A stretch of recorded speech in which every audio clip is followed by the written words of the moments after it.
All right, moms, quick question.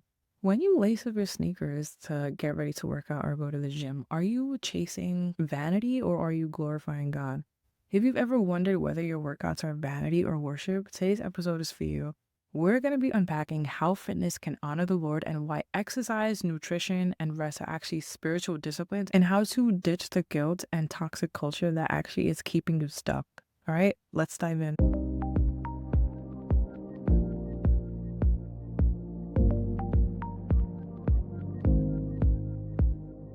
1 Corinthians 6 verse 19 to 20 reminds us, it says, "Do you not know that your body is a temple of the Holy Spirit within you, whom you have from God?"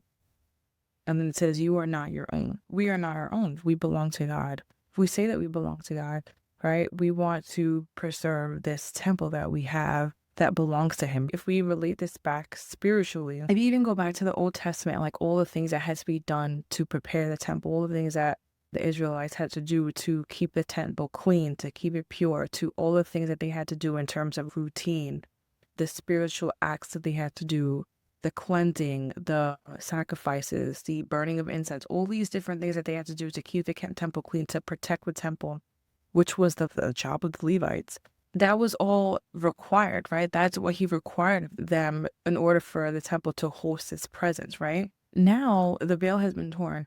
Now we are the temple. We are His temple, and we want Him to dwell within us. If we're speaking about this in a spiritual sense, we want to keep ourselves clean. We want to keep ourselves pure. We want to keep ourselves in a state of purity, if that makes sense. We want to keep ourselves in a place where we are healthy. Even if you're thinking about your body as a temple, like a physical building, in order to keep this building, you want to have the building built on a firm foundation, right? The firm foundation that we're building our temple on is Jesus, obviously. We are building our foundation on Him. However, there are a lot of other parts of the temple that we need to make sure are up to par in order for it to stay up, right? In order for it to be fruitful, but also in order to host His presence. Now, if we think back in the physical side, we need to steward this temple that we have. We need to steward it in a way that we are continually improving, but also that we're not putting junk in it. We don't want to put junk on it. We don't want to put junk in it, because at the end of the day, frequencies are a thing. You want to keep the frequency. You want to make sure that you're not putting junk in your body, because you want to make sure that you are at optimal functioning. So whether it be so that you'll be optimal in your motherhood, or optimal in your workplace, or optimal even in your prayer life, optimal in your church function, like you functioning in the church,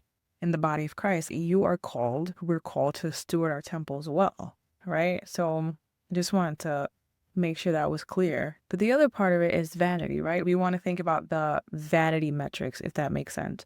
Vanity says to look at me, but worship says thank you, God. We're putting the attention back on Him when it comes to building this temple. We're doing it so that it points towards Him, right? Not at us.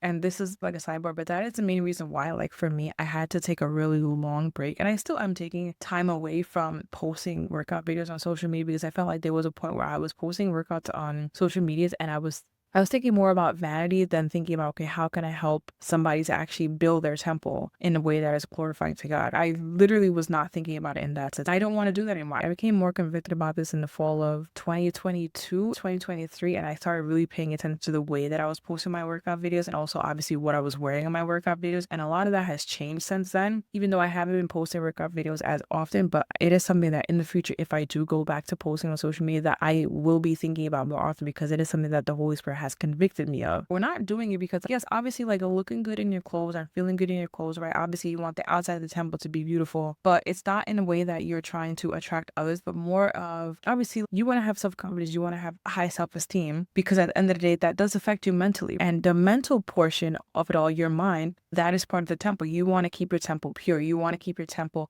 optimally functioning. And you also don't want it to be corrupt. You don't want to corrupt what is happening on the inside. Yes, you can work on what's happening on the outside. And also working on the inside, right? Having the Holy Spirit dwelling within you is going to help you on the outside, because, right, you're going to exude the confidence that you have. And the confidence that you have in the Lord is going to come out of you. It is going to pour out. I hope that will make sense. Fitness becomes vanity when it's fueled by comparison, insecurity, or the next viral trend. When our sweat is offering our strength is stewardship, and our discipline is devotion, right? We need to flip the script. My body isn't a photo prop. It's a gift. This is what we should be thinking about when we're working out. Let every rep be an act of praise, because I'm doing this unto the Lord, not for vanity. if that makes sense. So tomorrow morning before you work out, I want you to pause for 30 seconds and say to the Lord, like, Jesus, I honor you with my heart, with my body, with my health. And then you're going to start your workout playlist. One thing that I have been doing as of lately to keep my mind stayed on Him, to keep myself focused, and also just to spend more time in worship while I'm working out is, of course, my worship playlist. But I have been so amazed at the way that the kingdom is growing, for the simple fact that, yes, I have these different genres of music that I loved when I was in the world. And of course, there are a lot of people who have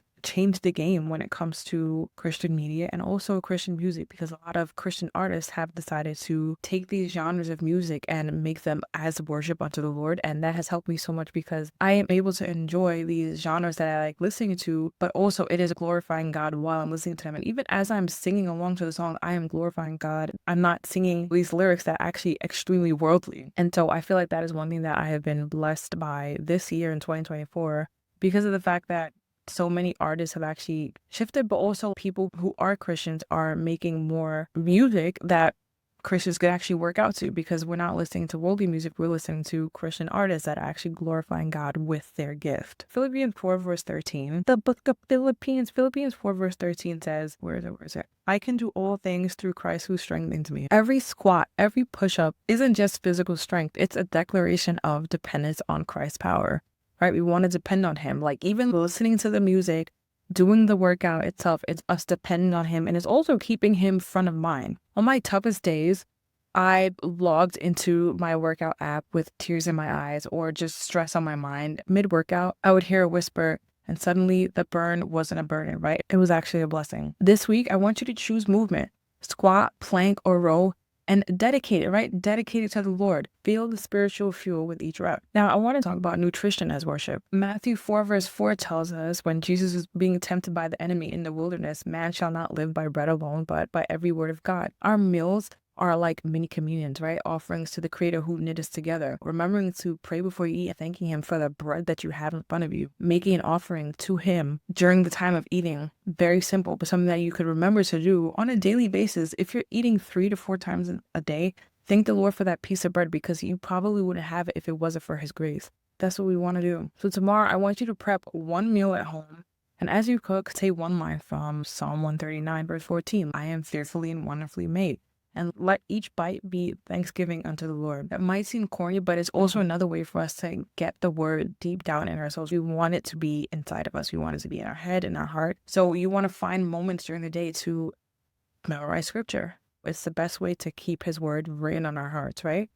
So we spoke about fitness as a form of worship. Well, we spoke about exercise, movement as a form of worship, nutrition as a form of worship. Now I want to talk about rest as a form of worship, rest as Sabbath worship. So Mark 2 verse 27, which we spoke about last week, reminds us that the Sabbath was actually made for man, not the man for the Sabbath. Rest isn't lazy, it's actually holy. But last week, I powered through meal prepping, cleaning the house, working with the kids, to homeschooling, everything until my body snapped. No energy, no focus. I ended up canceling my afternoon plans. I dimmed the lights, lit some candles, and I actually took time to slowly eat my dinner, talk to my husband, slowly get ready for bed, and spend some time in prayer. That pause that I took felt sacramental. Tonight, I want you to claim a 30-minute rest, okay? I want you to journal. I want you to take a nap or read scripture. No phone. You're going to treat it as a divine appointment. And speaking of what we offer our bodies, let's talk skincare, because your outer temple matters too. Most of the lotions that you see on the market are chemical chaos that hijack your hormones. However, Yalistic MBW's lotions and serums nourish your skin without the nasties. No parabens, only praise. I use theirs at night after a worship workout. Visit YalisticMBW.com and honor your temple inside and out. Now, I want to talk to you about letting go of the guilt and the toxic culture. Toxic fitness culture screams the do more, be perfect, and strive to look as skinny as possible, right? But the gospel actually says that you are beloved, flaws and all. Guilt over missed workouts or bad meals doesn't actually glorify God. It actually shames His grace. I once skipped an entire week of workouts due to sickness, and then it spiraled into self-hate until I read Lamentations 3 verse 22 to 23, which says that His mercies are new every morning, right? So I stood up and I thanked Him for the fresh grace, not fresh calories. Instead, I choose to think about what the word says, right? Or look into the Bible, open up the book and see what it says, because in here is life. This is life, okay? So when guilt creeps in, I want you to stop, right? Breathe 3 times, confess it to God, and then do one small act of worship, maybe 5 minutes of praise music. For me, that's like an all day thing.